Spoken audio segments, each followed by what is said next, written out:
Shalom Bapak Ibu saudara-saudaraku yang dikasihi Yesus Kristus Tuhan kita. Apa kabarnya Bapak Ibu saudara-saudaraku?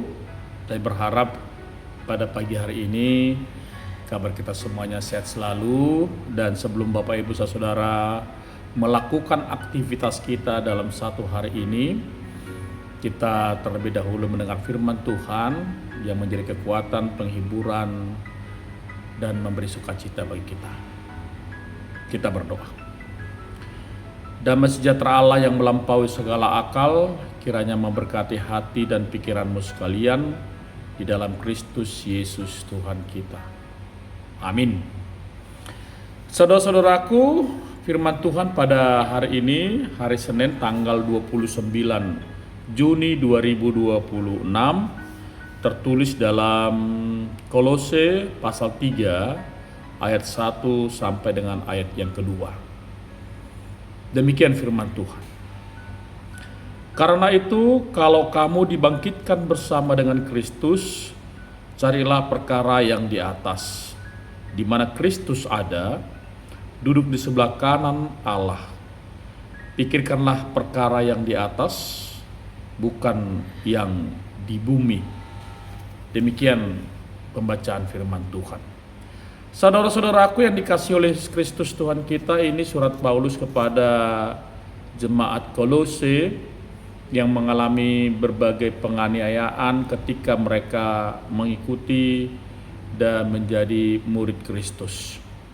Memang saudara-saudaraku, firman Tuhan mengatakan, barang siapa yang mengikut aku, pikulah kuk, ya. Artinya di tengah-tengah dunia ini tidak segampang yang kita pikirkan dalam hal mengikut Kristus, tetapi kita juga boleh melewatinya ketika kita boleh menunjukkan wajah Kristus dalam kehidupan kita. Ini yang Paulus katakan supaya memberikan penghiburan kepada jemaat Kolose sehingga mereka terus bertahan dalam imannya, bertahan dalam penderitaannya, bahkan bertahan dalam situasi yang dihadapinya. Kenapa saya katakan demikian Bapak Ibu Saudara? Ternyata dalam mengikut Kristus ini kita harus tahu satu hal, bahwa hidup kita di dunia ini tidaklah abadi, tidaklah kekal, tetapi ada satu kehidupan yang diberikan oleh Tuhan kepada kita yang semuanya nanti bermuara kepada kerajaan Kristus, yakni sorga yang telah diberikan kepada kita. Tetapi selama kita hidup di dunia ini, pastilah secara kemanusiaan kita akan melakukan dan bekerja secara manusia untuk memenuhi kebutuhan kehidupan kita.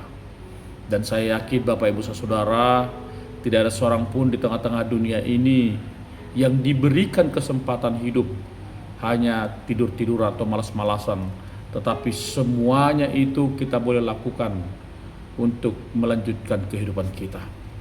Tapi kita tidak boleh juga membiarkan bahwa ketika kita hidup di dunia, kita tidak boleh berbuah, harus berbuah Bapak Ibu. Artinya kehidupanmu sekarang ini harus menunjukkan bahwa kamu itu menjadi berkat, bahkan hidupmu harus menunjukkan buah yang luar biasa, sehingga apa? Dari hidupmu yang berbuah itu, dari hidupmu yang benar-benar engkau tunjukkan itu melalui perilakumu, bahwa itu menunjukkan kesegambaran kita dengan Kristus ketika dia melakukan kasih-Nya di tengah-tengah dunia ini. Ini menjadi sangat penting bagi kita supaya setiap orang yang berada di dalam Kristus, yang pertama sekali yang dilakukan adalah mencari dahulu kerajaan Allah itu, supaya bukan hanya dunia ini yang dia pikirkan, bukan hanya pikirannya dicondongkan kepada hal-hal yang duniawi ini, tetapi ketika kita mencari Kristus, kerajaan Kristus terlebih dahulu melalui sikap doa kita, permohonan, pengharapan kita, maka bisa kita memanage kehidupan kita. Memang perlu kehidupan di tengah-tengah dunia ini, tapi bukan berarti itu menjadi jaminan karena kita juga akan berlalu dari dunia ini. Tidak ada orang yang mampu bertahan di dunia ini. Tidak ada orang yang mampu mengatakan aku hidup 1000 tahun lagi. Tidak. Bahkan pengkhotbah mengatakan bahwa segala sesuatu akan kita tinggalkan, akan menjadi sia-sia. Maka supaya Bapak Ibu bisa menjalani hidupmu di tengah-tengah dunia ini, yang kedua harus kamu lakukan adalah ketika kita bisa memenangkan perkara surgawi dan mengalahkan perkara duniawi, dan kita tahu meletakkan di mana kita harus mencari perkara tersebut. Perkara surgawi, hal-hal yang menurut kita rohani harus kita dahulukan supaya kita bisa menyadarkan kita kepada hal-hal yang duniawi. Ketika hal-hal rohani kita munculkan, maka tidak ada orang yang serakah. Tidak ada lagi orang yang haus akan harta. Tidak ada lagi orang yang benar-benar hanya keinginannya terpenuhi.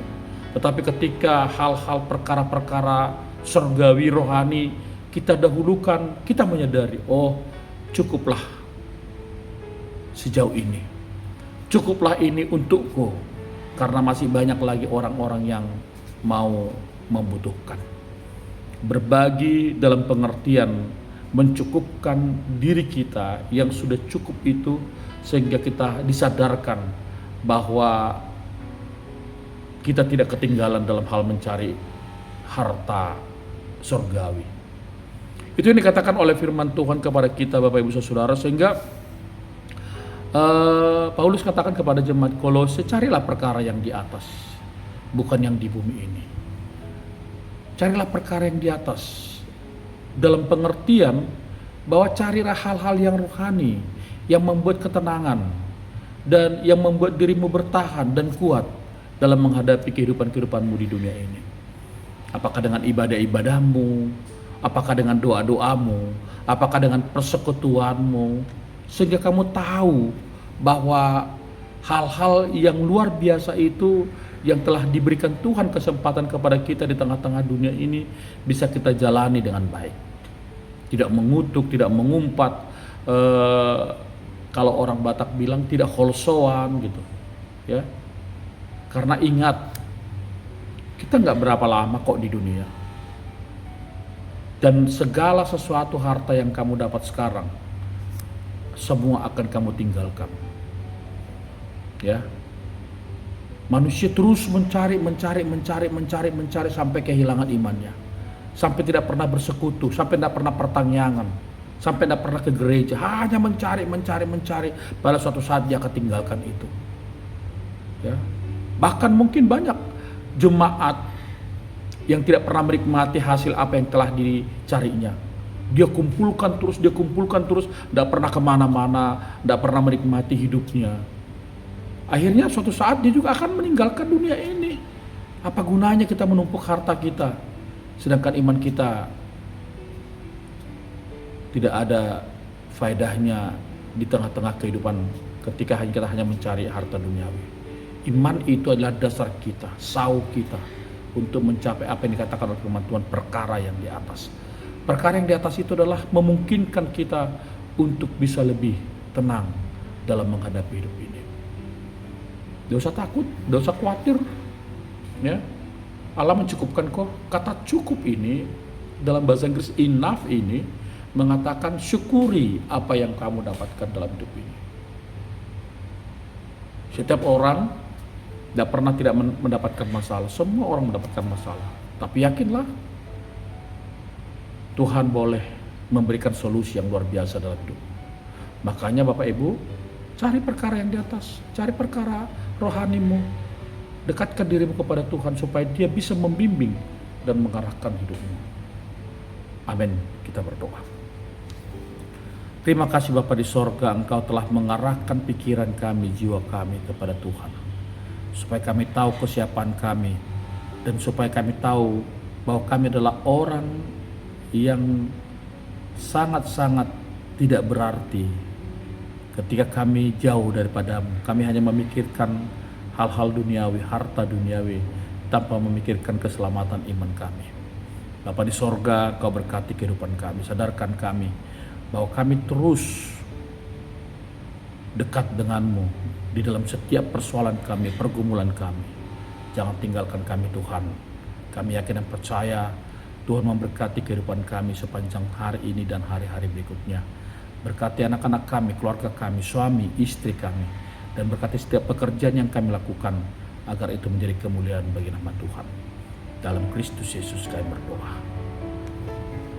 Kasih karunia Tuhan kita Yesus Kristus, pengasihan Allah Bapa dan persekutuan dengan Roh Kudus, kiranya memberkati kamu sekalian. Amin.